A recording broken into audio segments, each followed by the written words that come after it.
Alexa 64,000 Wikipedia pages रोज update होते हैं, उस विकीपीडिया को पढ़कर सुनाती है। हर दिन एडिशनल 64,000 विकीपीडिया के पेजेस उसमें ऐड होते हैं। आपका बच्चा दिन में 64 पेज पढ़ेगा तो उसकी जवानी, कोई सवेरे कह रहा था, उसकी जवानी और उसका बचपना दोनों कब्जे में आ जाएगा। हाँ, समझ रहे हैं। दूसरा, सवेरे एक सवाल से मैं बहुत दुखी हुआ, और मैं जब से कौम जीनोसाइड के मुहाने पर बैठी है तब से मैं बहुत चिड़चिड़ा सा हो गया हूँ। इसलिए अगर मैं कोई गुस्ताखी करूँ तो आप माफ़ करना। सवेरे एक सवाल हुआ, पहले हमको मुसलमान बनना होगा, मुसलमान बनने के सिवा हम कुछ नहीं कर सकते। इसका एक जवाब मैं देना चाहता हूँ। सवेरे जो जवाब दिया गया वो बहुत सही था, एक सही और भी है। और मुसलमानों अब इस बात की आदत डाल लो कि एक से ज़्यादा पॉइंट ऑफ व्यू भी सही हो सकते हैं। तो पहले मैं लाइन एक ऐसी कहता हूँ जो मदरसे वालों का दिल खुश कर दे। दीन की बका के लिए मदरसों का बाकी होना ज़रूरी है। क्या आप इस बात से एग्री करते हैं?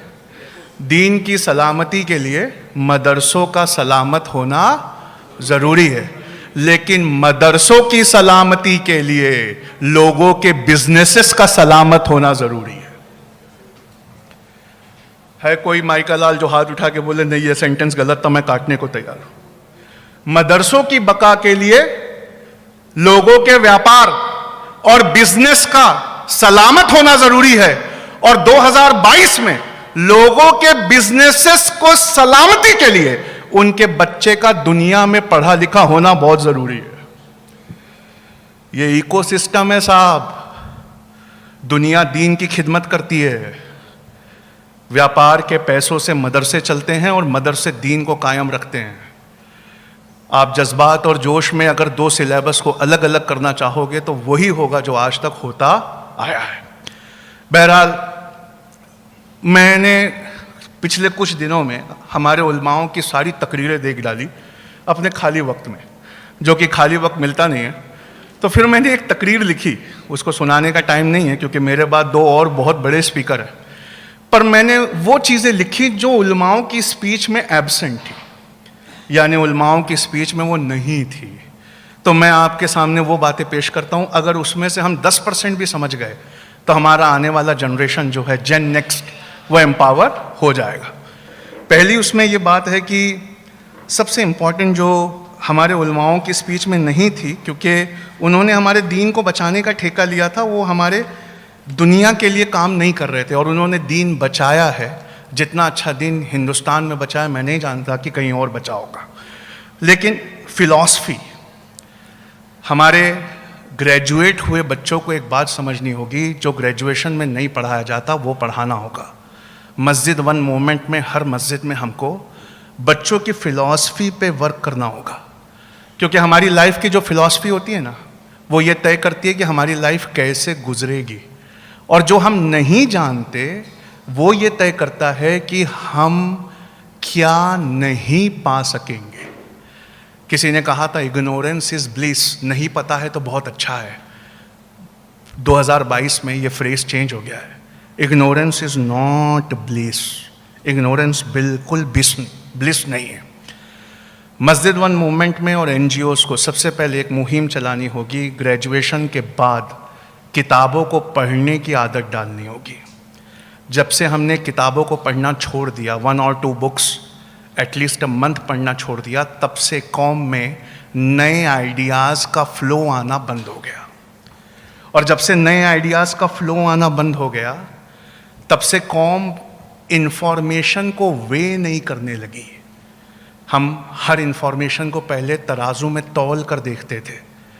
जब से नई किताबें पढ़ना बंद की, नए आइडियाज़ का फ्लो आना बंद हुआ, और जब से नए आइडियाज़ का फ्लो आना बंद हुआ, हमने दुनिया से आ रही, व्हाट्सएप पे डंप की जा रही इंफॉर्मेशन को वे करना छोड़ दिया।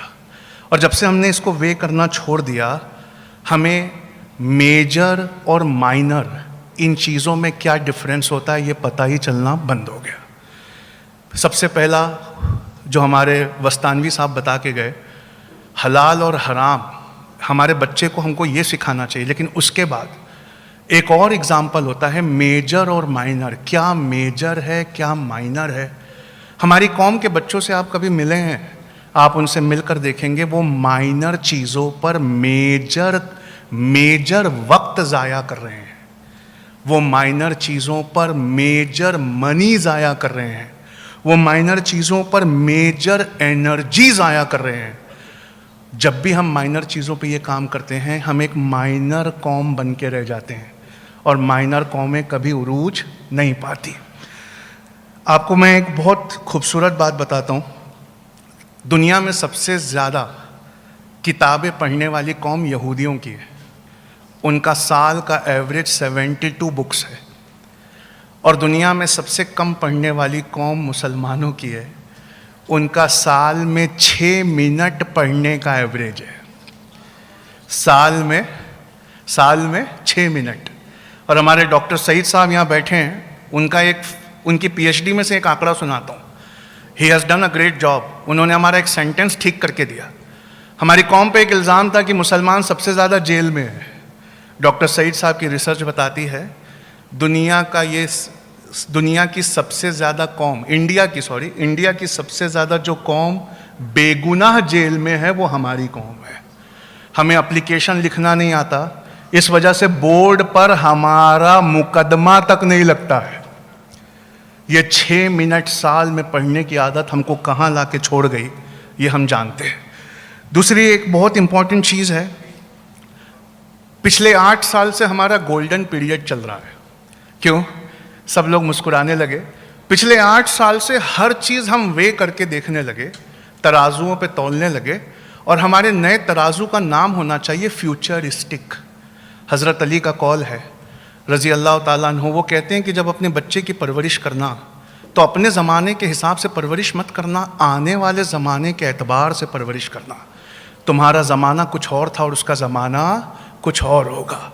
आप जैसे ही फ्यूचर को तकाजा बनाकर जिस भी ग्रेजुएशन पर लगाएंगे, आपको समझ में आएगा कि जितनी चीज़ों में हम एडमिशन लिए बैठे हैं वो सब माइनर है, वो मेजर है ही नहीं। और आप अभी अपना मोबाइल निकालिए, क्रोम खोलिए, लिखें वहाँ पर एक लाइन 15 कंपनीज, बस इतना लिखना है आपको गूगल पे। क्या लिखना है? 15 कंपनीज। उसके आगे गूगल प्रॉम्प्ट करता है, और गूगल क्या प्रॉम्प्ट करता है हम सब जानते हैं। जो जितना ज्यादा सर्च हुआ वो उतना प्रॉम्प्ट करता है। तो जैसे ही आप लिखेंगे 15 कंपनीज, गूगल आगे लिखता है that don't require a degree. दुनिया की 15 कंपनियां ऐसी हैं जो अब डिग्री के बलबूते किसी का रिक्रूटमेंट नहीं कर रही। वो डिग्री के बलबूते किसी का रिक्रूटमेंट नहीं कर रही। उसमें पहली कंपनी एप्पल है, दूसरी कंपनी गूगल है, तीसरी कंपनी अमेजन है। यहूदियों से यहाँ एक बात और सीखने लायक है, वो इनकी स्ट्रैटेजिक पोस्ट्स पर हैं। वो गूगल की सबसे ऊंची पोस्ट पर है, वो माइक्रोसॉफ्ट की सबसे ऊंची पोस्ट पर है, वो अमेजन की सबसे ऊंची पोस्ट पर है। और इस वजह से क्या होता है, फोर्ब्स मैगजीन कहती है यहूदियों ने वो कर दिखाया जो मुसलमान क्या कोई कौम नहीं अभी कर सकती। हमें लगता है कि मोबाइल ने हमें एम्पावर कर दिया और हमारे साथ दुनिया की हर चॉइसेस सिर्फ एक क्लिक पर अवेलेबल है। यहूदी जमात हंस के कहती है दुनिया के पास वही चॉइसेस अवेलेबल हैं जो चॉइसेस हम दिखाना चाहते हैं। इसलिए पैलेस्टीन में 2021-22 का आंकड़ा सुना रहा हूँ, 16,990 से लेकर 23,000 बच्चों को हड्डियाँ टूटने तक मारा गया है। पर गूगल पर वो इंफॉर्मेशन नहीं है। क्यों? You don't have the choices. तुम्हारे हाथ में कोई चॉइसेस नहीं है। चॉइसेस उनके हाथ में हैं जो स्ट्रैटेजिक पोजीशंस पे अपनी मेहनतों से जाकर बैठ गए। और इस कदर चॉइसेस हैं कि तुम्हें अगर एक हदीस और एक आयत याद नहीं आ रही और ढूंढना पड़ जाए तो तुम उसी गूगल के पास जाते हो। ये गूगल पे कब्जा ना करके, सवेरे का सेंटेंस ठीक कर रहा हूं, बचपन और जवानी नहीं, सारा ईमान उनके कब्जे में चला गया। आप समझ रहे हैं? एम्पावरिंग जेन नेक्स्ट के बारे में बता रहा हूं। इस तरह के सेमिनार, इस तरह के वेबिनार, इस तरह के लेक्चर्स, इस तरह के डिबेट्स, कॉन्वर्सेशंस हर महीने होना चाहिए। और क्यों होना चाहिए हर महीने? ताकि वो इस कौम को बता सकें कि क्या मेजर है और क्या माइनर है। मैं आपको एक इंसान की एक बात सुनाता हूँ कि कुरान रोज़ पढ़ा करो, कुरान रोज़ पढ़ा करो, कुरान रोज़ पढ़ा करो। सुनाने वाले ने बोल दिया, हमने सुन लिया, लेकिन उस इंसान ने एक बात बताई मुझे कि कुरान रोज़ क्यों पढ़ना चाहिए। तो मैंने कहा क्यों पढ़ना चाहिए?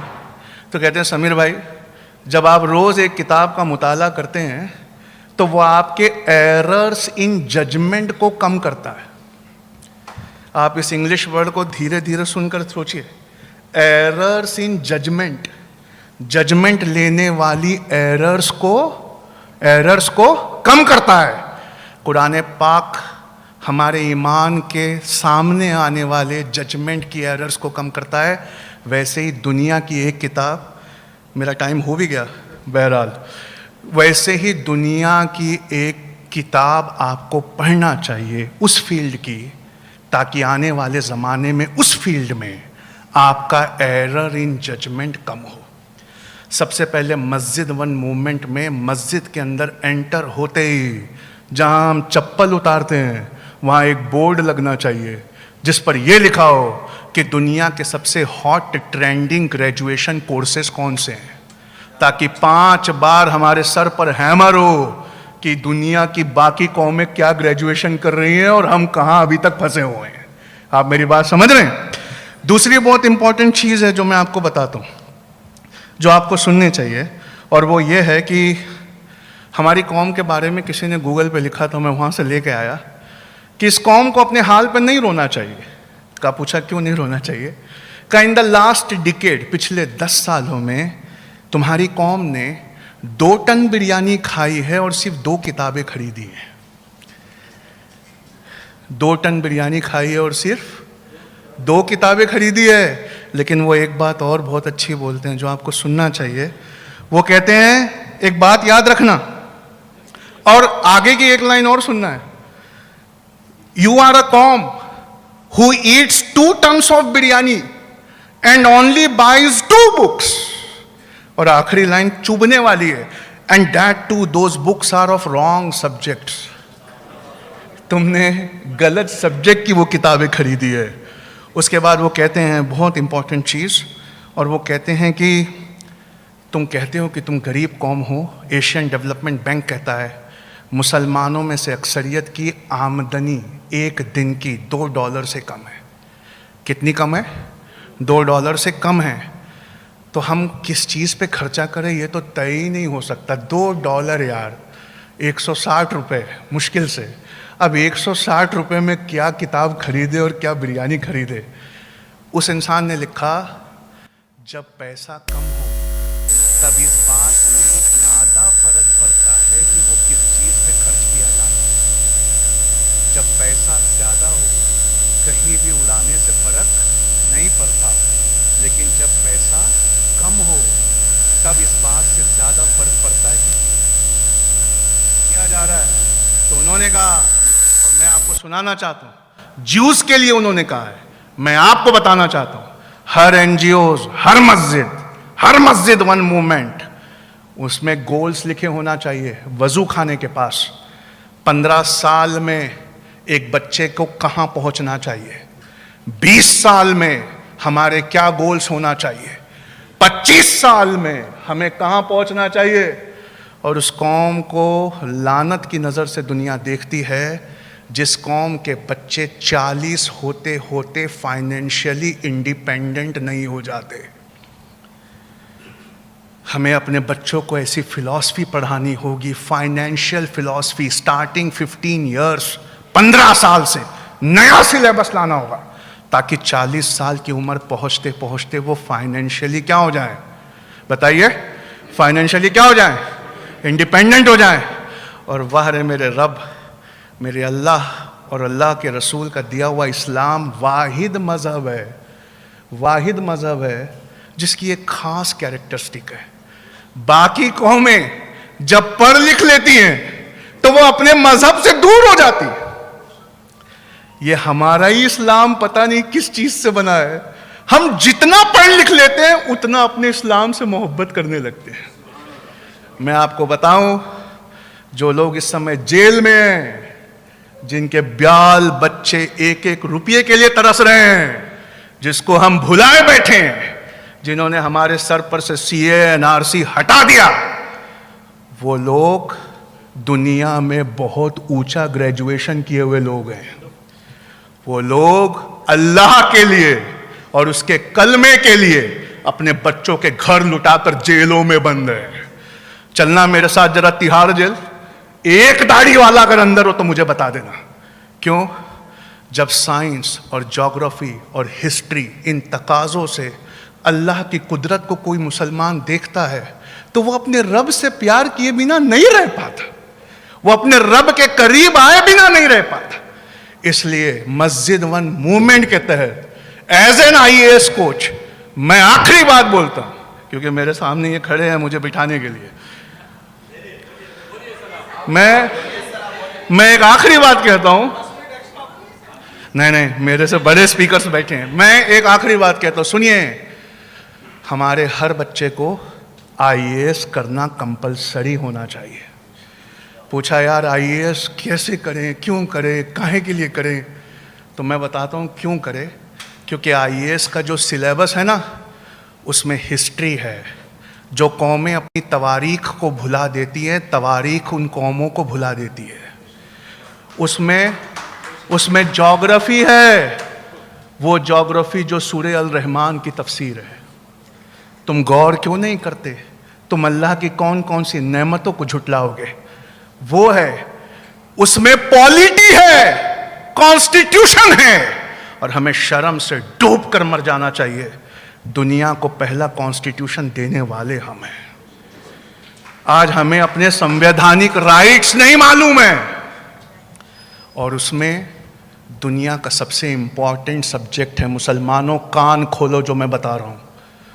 मुझे बहुत लेट समझ में आया। अगर एक ज़िंदगी और मिलती, वैसे नहीं मिलती है और अल्लाह करे ना मिले, अपने पास बुलाए हो, लेकिन एक ज़िंदगी और मिलती तो मैं उसे इकोनॉमिक्स पढ़ने में खर्चा करता। क्योंकि मुझे बहुत लेट समझ में आया कि इकोनॉमिक्स डिटरमाइंस पॉलिटिक्स। ये जो सारा पॉलिटिक्स है वो किसका खेल है? वो किसका खेल है? इकोनॉमिक्स का। और इन पैटर्न्स को इस ज़माने में देखना, उसे करंट अफेयर्स कहते हैं। तो मैं पिछले 8 महीनों से घर से नहीं निकला, क्योंकि मैं इस कौम को एक तोहफ़ा देना चाहता था। वो बन गया है। हमने उसको प्री लॉन्च किया, अभी लॉन्च भी नहीं किया। हमने देखा कि दुनिया किस तरफ जा रही है, तो 2 जवाब आए, मोबाइल की तरफ और मूवीज़ की तरफ। और मुसलमान कौम तो टिकटॉक पे सबसे ज़्यादा थी। ये भी शर्म करने वाली बात है। अल्लाह के रसूल की वो हदीस है ना, घर घर नाचेंगे। वो टीवी के लिए नहीं थी, वो टिकटॉक के लिए थी। टिकटॉक पे सबसे ज़्यादा हमारी कौम थी। तो हमने ये किया, हमने पूरे आईएएस के सिलेबस को मूवी की तरह रिकॉर्ड कर दिया। आप अशोका के शिलालेख को देख सकते हैं। आप ताजमहल के अंदर जाकर मुग़ल आर्किटेक्चर को फील कर सकते हैं। मैं आपको एक सैम्पल लेक्चर दिखाऊंगा शाम को, क्योंकि अब वक्त हो गया है, मैं दिखा नहीं सकता। आप उसमें गांधी जी के साथ डांडी मार्च कर सकते हैं। हमने उसको इस तरह रिकॉर्ड किया। और जिस हिस्ट्री को बदलने की कसम खाई है कुछ लोगों ने, हमने उस हिस्ट्री के पेजेस को फाड़ फाड़ कर उस वीडियोस में सेव कर दिया। और जो मेडिएवल, टाइम इज अप, जो मेडिएवल एजेस की हिस्ट्री थी, जो आपकी सल्तनत और आपके मुगलिया हिस्ट्री थी, हमने कुछ किया। हमने क्या किया? जितने मुसलमान राजा और बादशाह गुजरे, उनकी तारीफ जितने नॉन मुस्लिम्स ने की, सर वोल्सली हेग से लेकर सर जॉन मार्शल ने जो की, अलेक्जेंडर कनिंघम ने जो की, उनकी किताबों से उन पन्नों को स्कैन करके उसमें डाल दिया। अब तुमको जितनी हिस्ट्री मिटाना है तुम मिटा लो। हिस्ट्री की एक खास बात होती है, और हिस्ट्री और इस्लाम में एक चीज़ कॉमन होती है, और वही मेरे मज़हब के हक होने की बहुत बड़ी सबूत है। उज़मा मैम यहाँ बैठी हैं, उन्होंने जो काम किया है ना, कल आपको उनका सेशन अटेंड करना चाहिए। हिस्ट्री और इस्लाम की एक बहुत खूबसूरत चीज़ होती है। इनको जितना मिटाने की कसम खाओ, ये उतना बचने लगते हैं। और पिछले 8 साल को आने वाले सालों में जब हम मुड़ कर देखेंगे तो हम खुश होंगे कि ये 8 साल हमारे सबसे गोल्डन पीरियड थे। ये सब तोहफा है मौजूदा सरकार का, और ये मौजूदा सरकार और इस मौजूदा सरकार ने इतनी मेहनत की और हमें यहाँ पहुँचाया है कि जब सब ठीक हो जाए तो हमें एक गुलदस्ता लेके उनसे मिलना चाहिए कि अगर आप नहीं आते तो हम उसी तरह सोए रहते जिस तरह 70 सालों से सोए। बहुत शुक्रिया। कल के सेशन में मेरा टाइम ज़्यादा है इंशाअल्लाह, तो वहाँ बात होगी। बहुत शुक्रिया।